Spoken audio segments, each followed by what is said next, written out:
Hello there, Dawn from Cyprus here again. I thought today I'd do the follow-up video to the questions I answered that Josh from InYa Yard Homestead set for his collaboration in Australia. And I answered his questions as well. And I also, in that video, set some questions for anybody to answer who does homestead or frugal living.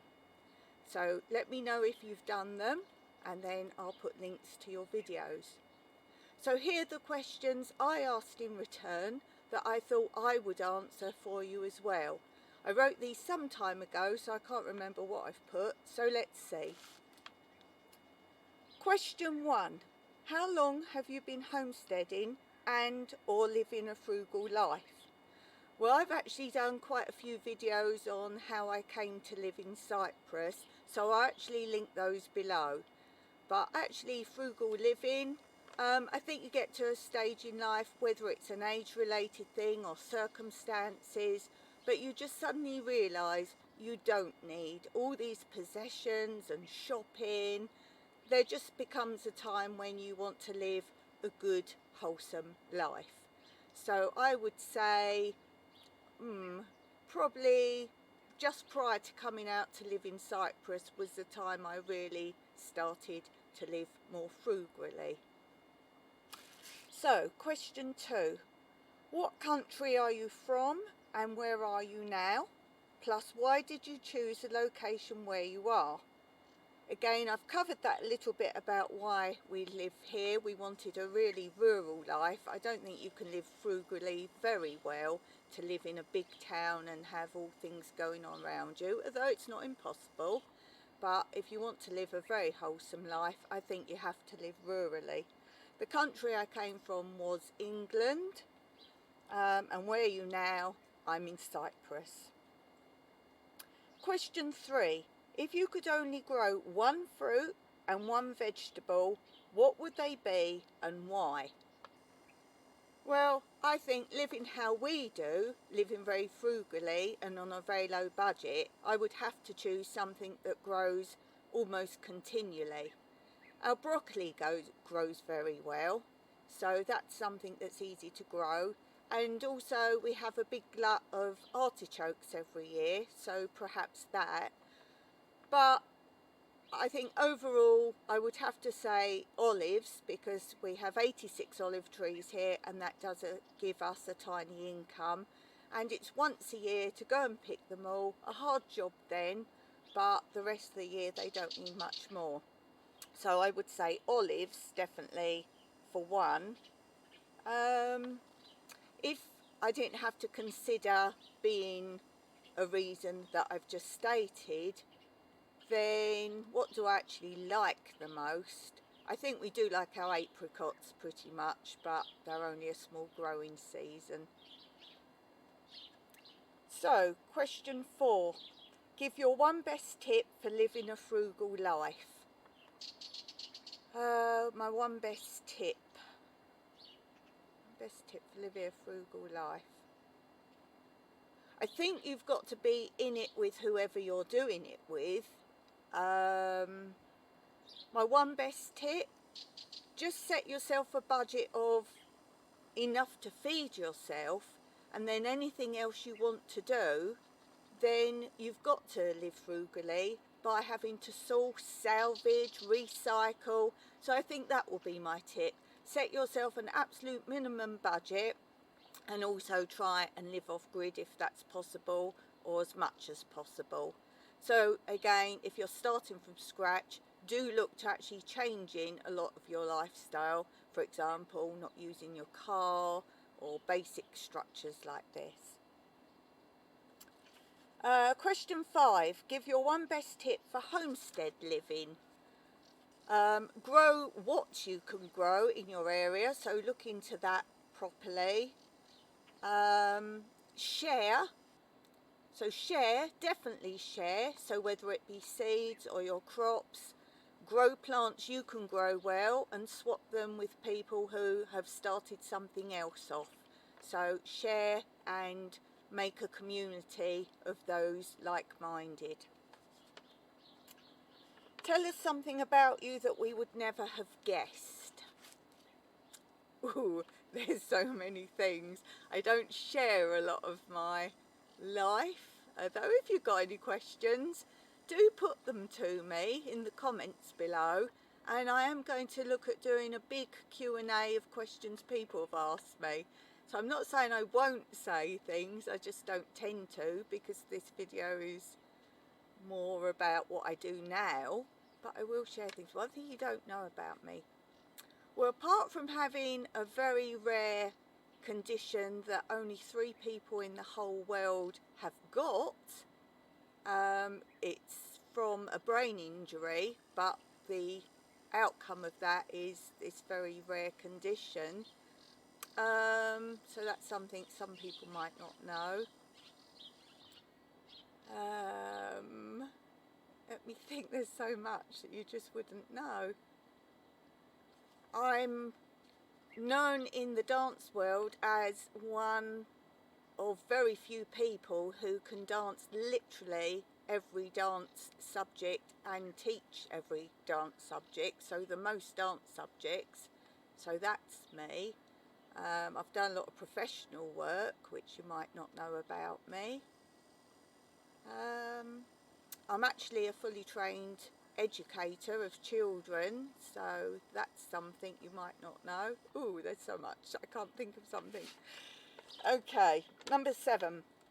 What did you do before this style of living? Job, background, previous lifestyle?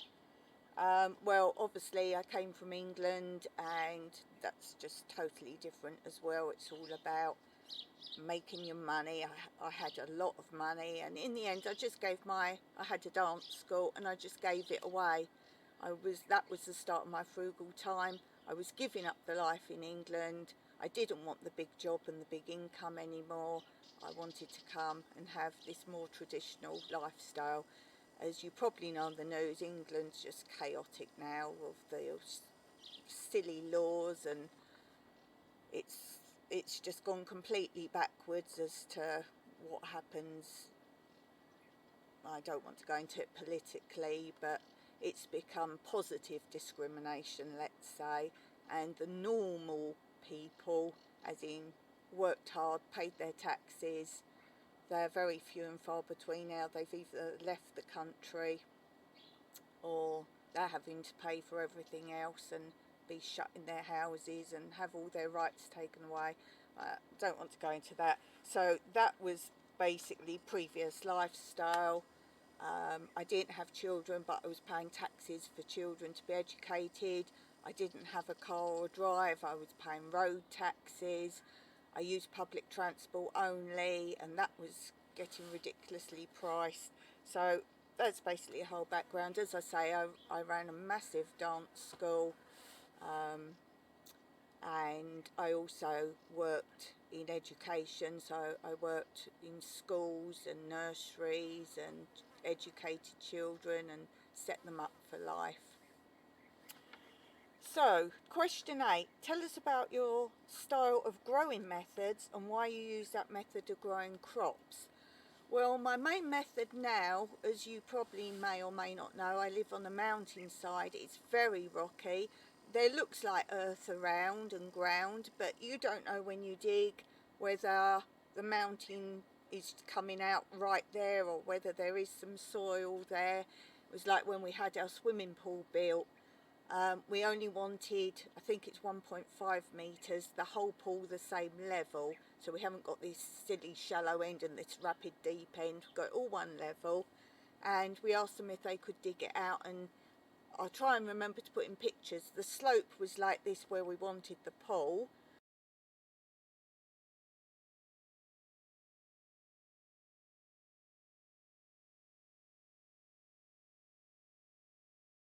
And we wanted it this whole area. So we said to them, well, can you dig it so it then becomes like this? And they said, well, we can try, because obviously this lower level was going to be up, if you like, so that depth would already be there.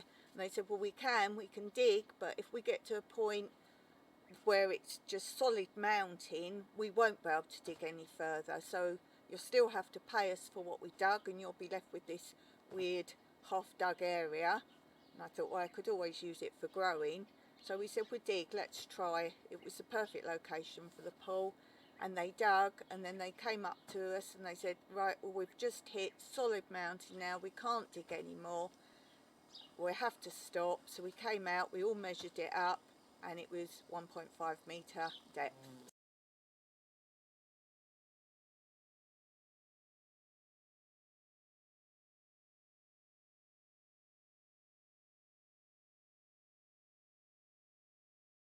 So perfect for us. So as I'm saying, everywhere here you just don't know whether it's mountain or not, so we have to do a lot of overground. We're starting to now build some raised beds, and everything I build, that's why I grow in tyres a lot as well, because then obviously you can put earth in. So I decided to start doing Hugelkultur beds. Now if you're not sure what they are, again I've got videos on those, and particularly one how to make one. Think of it like compost. You're building a pile of compost, but you put in the bottom a big tree trunk, and you really want one that's starting to deteriorate or rot.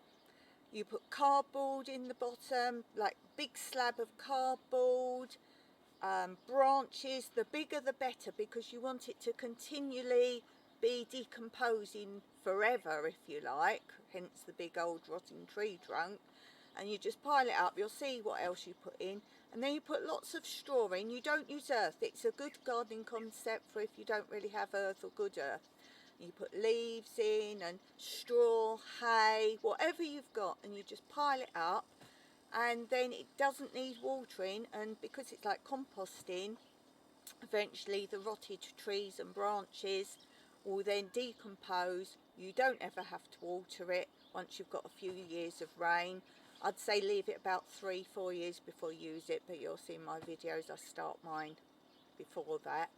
But then it all rots down. Every few years add some straw and hay, just keep piling it up, and that is probably my main concept, because that's like growing upwards rather than digging downwards.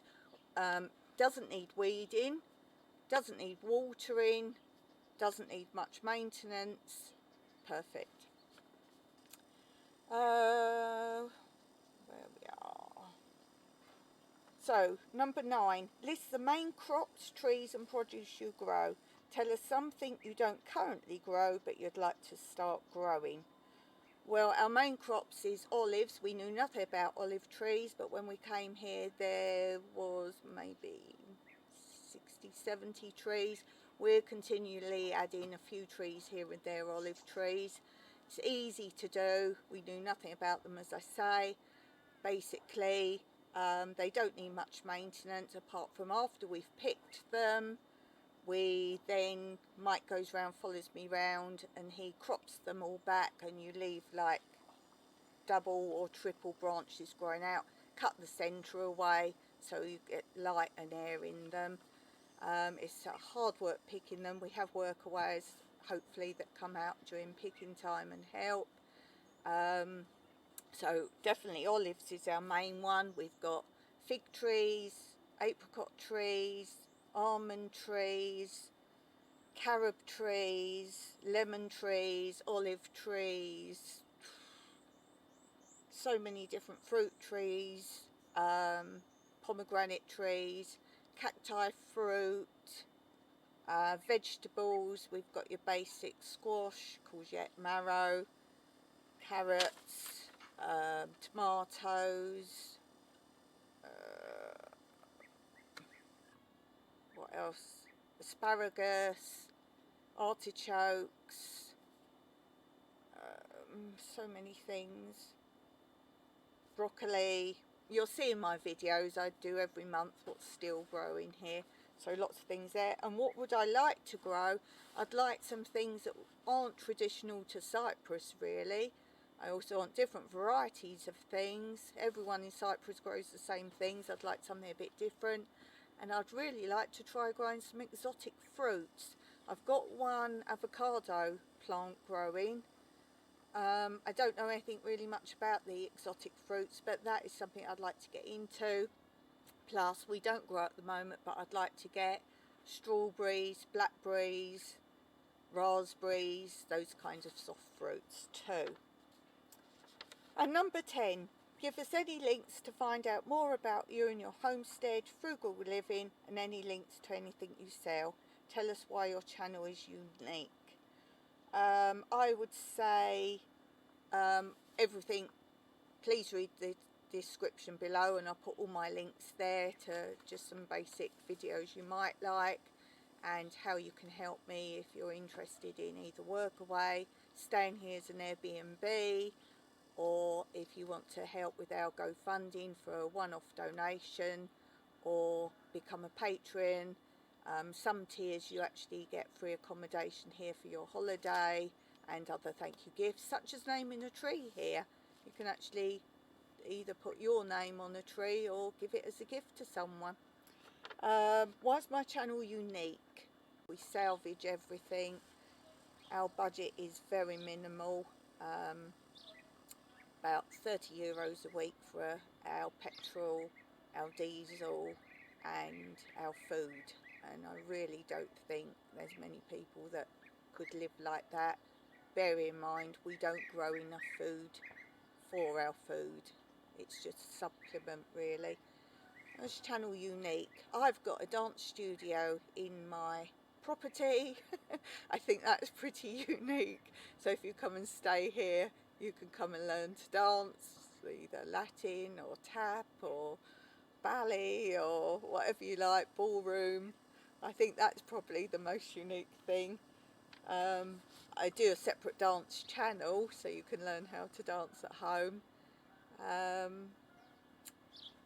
think we're quite unique for that. Oh, I tell you why we're unique. We've got a YouTube channel here, but in Cyprus, if you do YouTube, you don't get paid for it. And I'm not just talking about adverts, I'm talking about everyone gets paid once you've got so many viewers and so many watched hours. But in Cyprus you get zero. So I would say probably that's one of the most unique things about this YouTube channel, is because I will never get paid for it. And as I've said many times before, my camera is a very old video camera. It's got a round disc that you record on.